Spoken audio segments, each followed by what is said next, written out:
Halo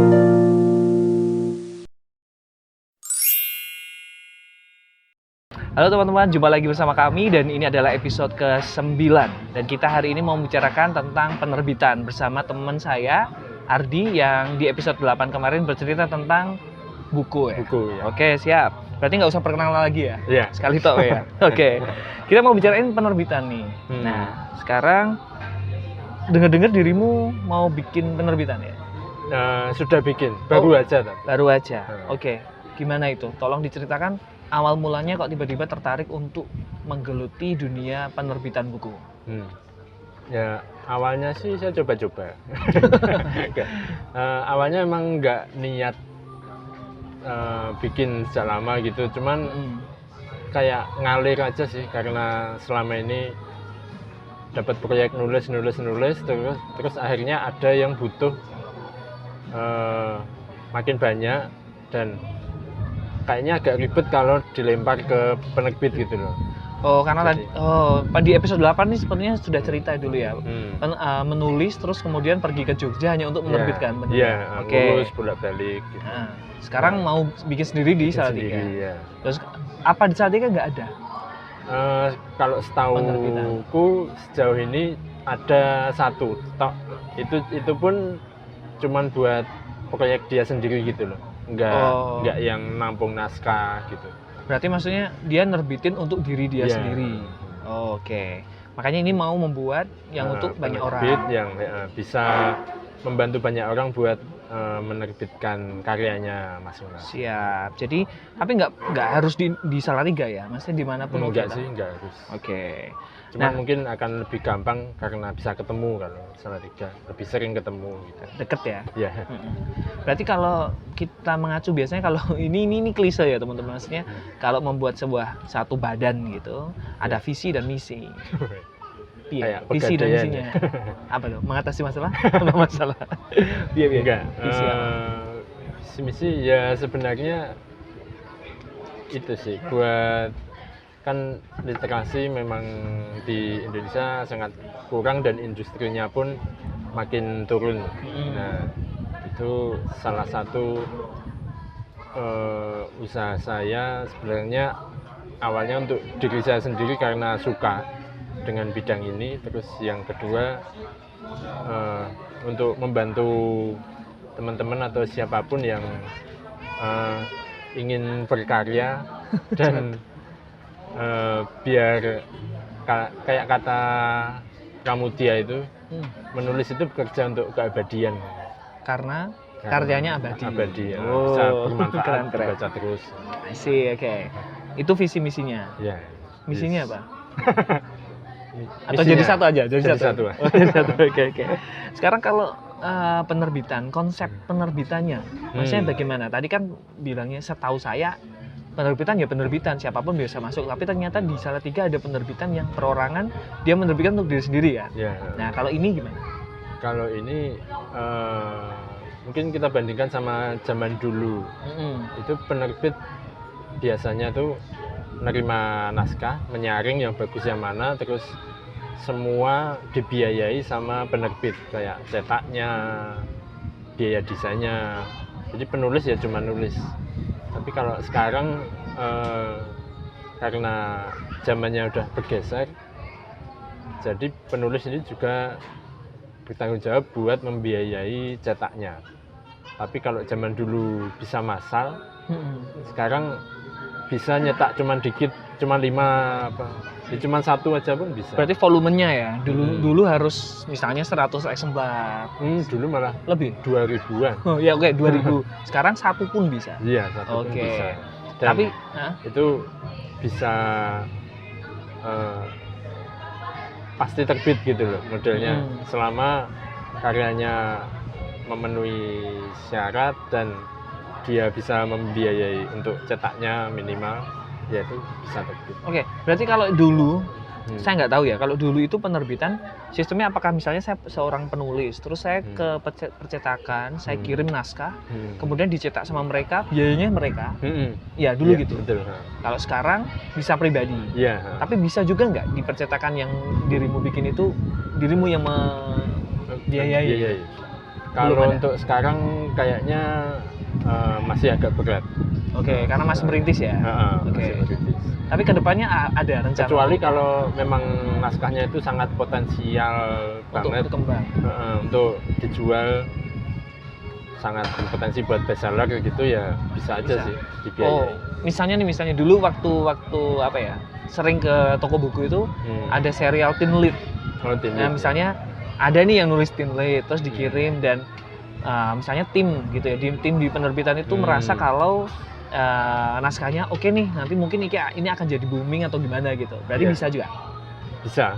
Oke, Bisa dan tergantung ya Iya. maksudnya. Siap, oke. Oke, sekarang kalau penerbitan tadi ada satu pertanyaan, tapi aku agak lupa nih tadi pertanyaan apa. Kan menerbitkan buku, terus apa namanya pembiayaan sendiri dan sebagainya. Alurnya mungkin ya. Alurnya mungkin. Ya. Gimana sih caranya biar ini kalau ada teman-teman yang di luar mau nulis, terus apa yang harus kulakukan setelah ini gitu? Ya. Nah, gimana? Ya, kita biasanya ngobrol dulu sama, misalnya saya sebagai editor, ngobrol konsep awalnya ini misalnya temanya, terus mau dipasarkan ke siapa targetnya. Oke. Apakah dia punya komunitas yang dia bisa jualin atau dia nggak punya. Nah itu kan perlu dipetakan dulu konsep-konsep awalnya. Terus mau tebalnya seberapa, apakah yang tipis kecil gini atau yang Gede gitu. panjang gitu kan pengaruh juga ke targetnya. Oh, target. Model covernya, desainnya gitu. Nah setelah ngobrol biasanya saya minta penulis buat bikin outline itu kayak kerangka gitu, kayak daftar isi gitu. Bab 1 tentang apa, bab 2 apa, bab 3 gitu. Oke. Terus setelah misalnya saya oke atau ada masukan, setelah itu baru dia bikin satu bab dulu. Satu bab tulisan, terus saya cek nanti mungkin ada masukan atau koreksi, saya balikin lagi. Kalau oke, baru silahkan lanjut bab-bab selanjutnya. Kalau nggak oke ya dibetulin dulu. Revisi berarti ya? Revisi.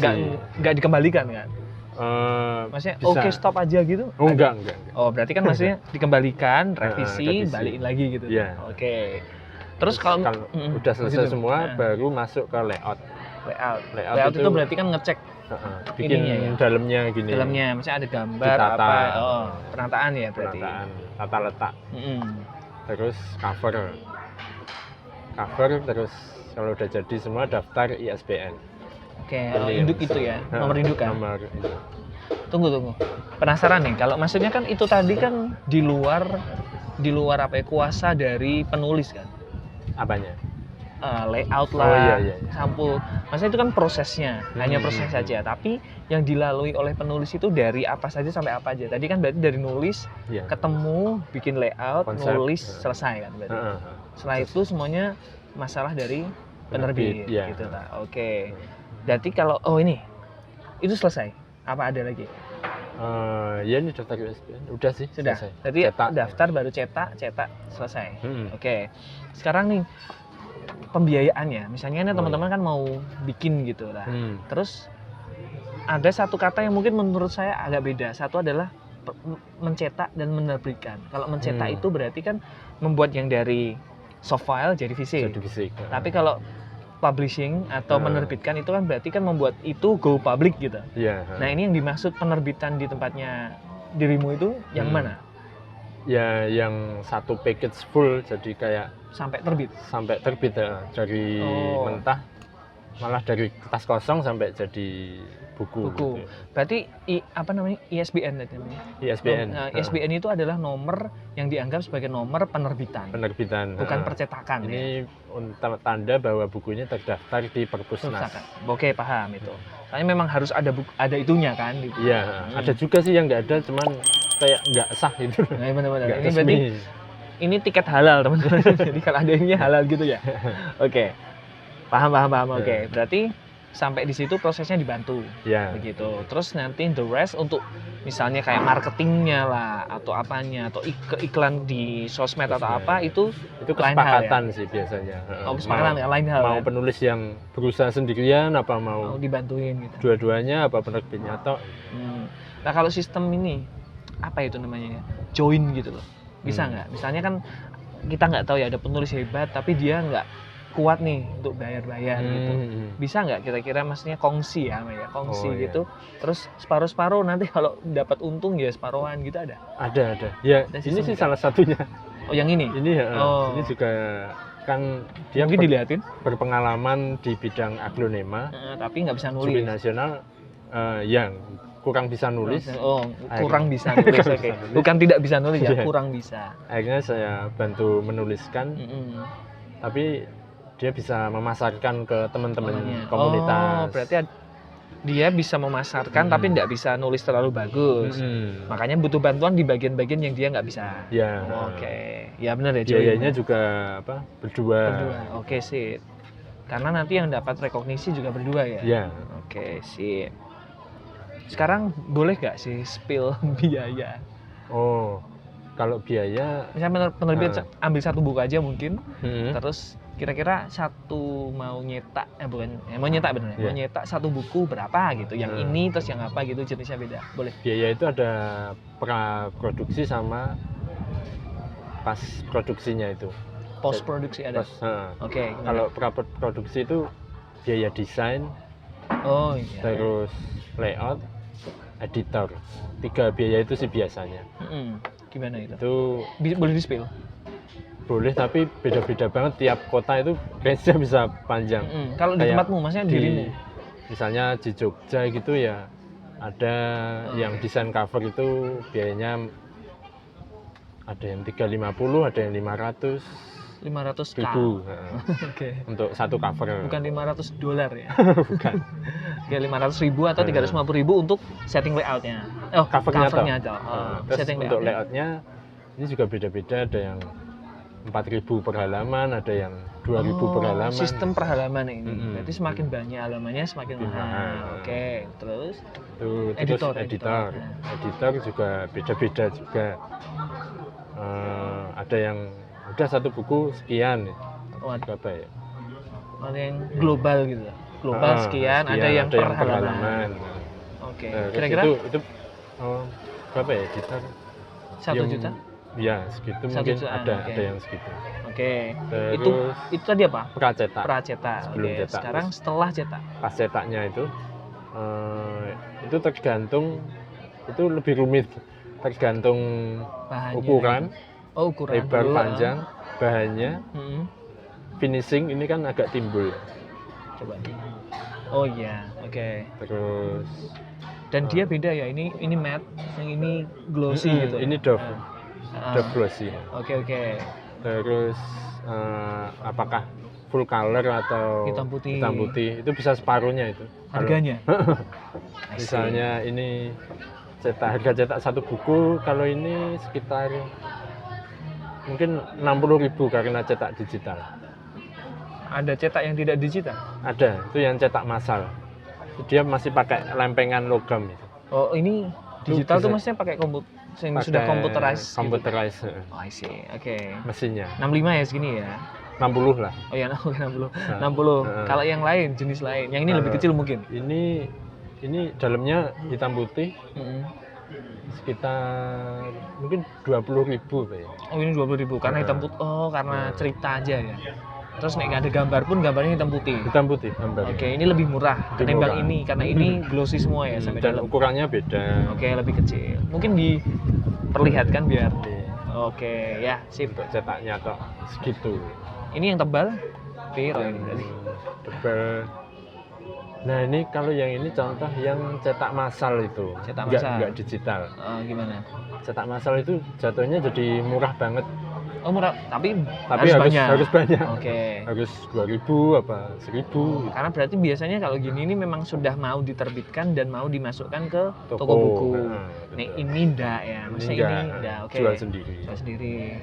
Ini dalamnya bisa dilihatin mungkin. Oh, ada gambar juga ya? Ada sih, tapi ya hitam Tapi putih. hitam putih. Masih bagus kok tetap Iya. kualitasnya. Oke. Berapa ya? Kalau cetaknya tuh sekitar mungkin sekarang 18.000 gitu. 18.000. Satu Oke. buku. 20 gitu aja kali ya. Ya, 20. Oke. Kalau yang Pak Nadim tadi ya sama ini. sama. Dua ini sama. Kalau yang paling bawah, yang paling Oh, bagus ini- menurut saya karena covernya aja tebel. Ini kalau cetaknya tuh sekitar 150-160 gitu. Oke, 200 lah. Hard cover. Iya. Karena ini hardcover, terus dalamnya mungkin bisa dilihatin Iya. glossy ya walaupun hitam putih ya. Jenis kertasnya sih. Kertasnya art paper.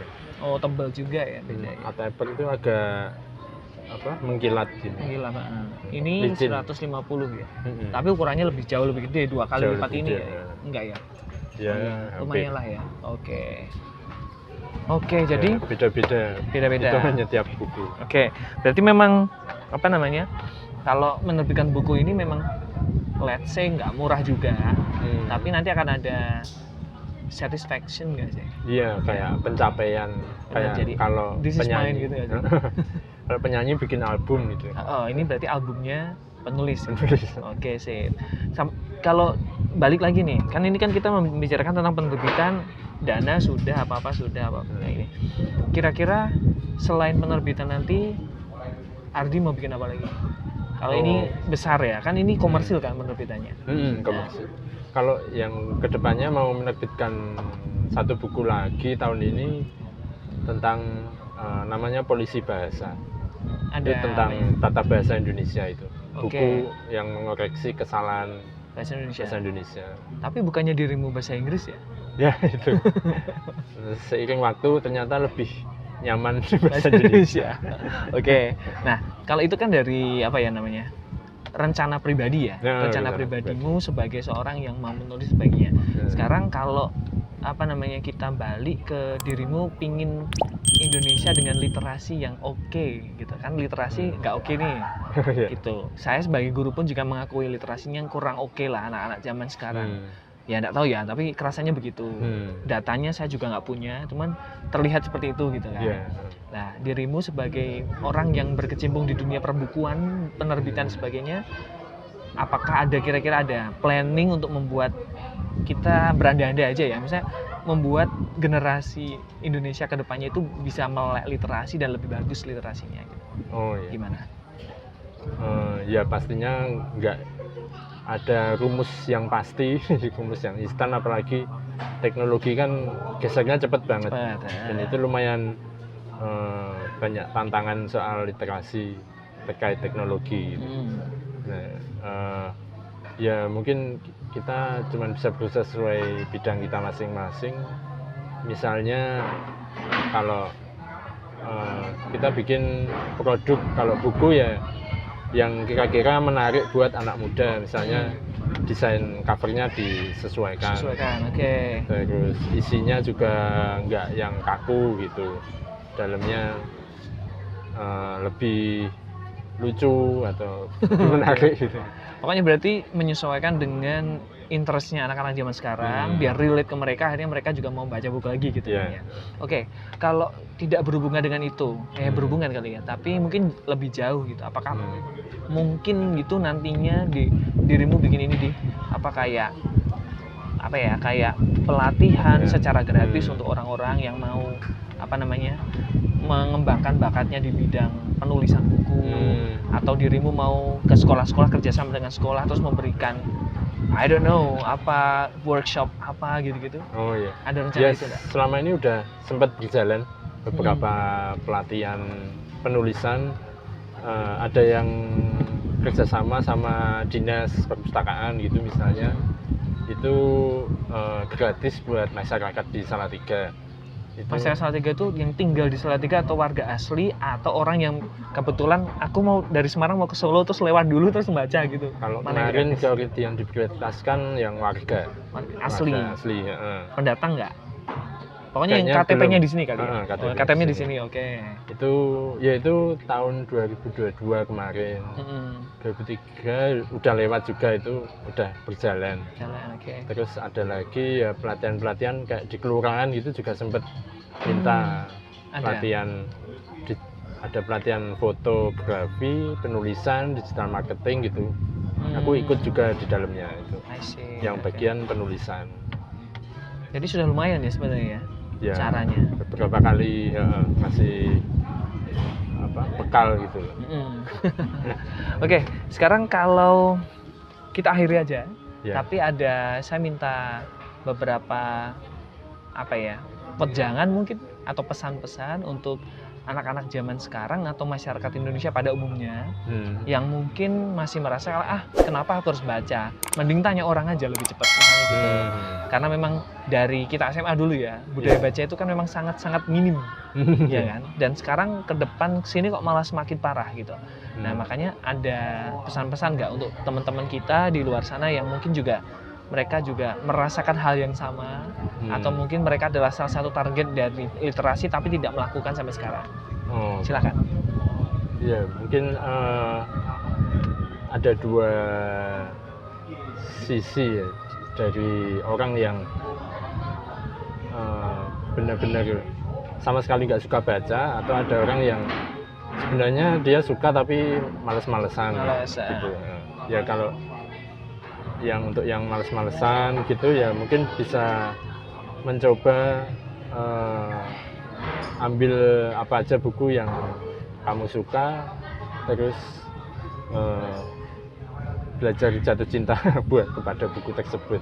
Tapi untuk yang memang tidak suka ya sebenarnya kita nggak bisa juga memaksakan dia untuk baca, karena dengan berdasarkan teknologi ini juga mungkin ada sisi lain yang dia bisa dapat informasi nggak cuma dari buku fisik ya, maksudnya. Cuman kalau misalnya dari buku itu kelebihannya itu tadi attention span kita, fokus kita ke satu hal itu bisa panjang, bisa tahan lama, bisa konsisten. Itu aja. Ada lagi? Terus ini melatih ini juga kalau untuk membaca, mengolah pemikiran gitu loh. Jadi kita kayak berdiskusi sambil baca itu kayak kita sambil diskusi, terus memunculkan ide-ide atau pemikiran baru. Jadi terbiasa untuk muter. Oke. Manfaatnya banyak soalnya. Yeah. Oke, itu aja. Ya. Alright. Oke teman-teman, begitu dulu untuk episode hari ini ya, episode ke-9. Terima kasih sudah datang. Yeah. Ini di mana ya? Di Nilu Kopi. Nilu Kopi ya. Ini sepertinya di Salatiga ada 2 ya. Ada 2. Jadi saya juga mau ngucapin terima kasih buat Nilu Coffee sudah sudah minjemin tempatnya untuk kita ngobrol-ngobrol di sini. Thank you banget Yadi. Ya. Oke. Sama-sama Kak. Ya, teman-teman, sekian dulu untuk podcast receh hari ini, dan sampai jumpa lagi di minggu depan di episode 10. Thank you. Bye bye.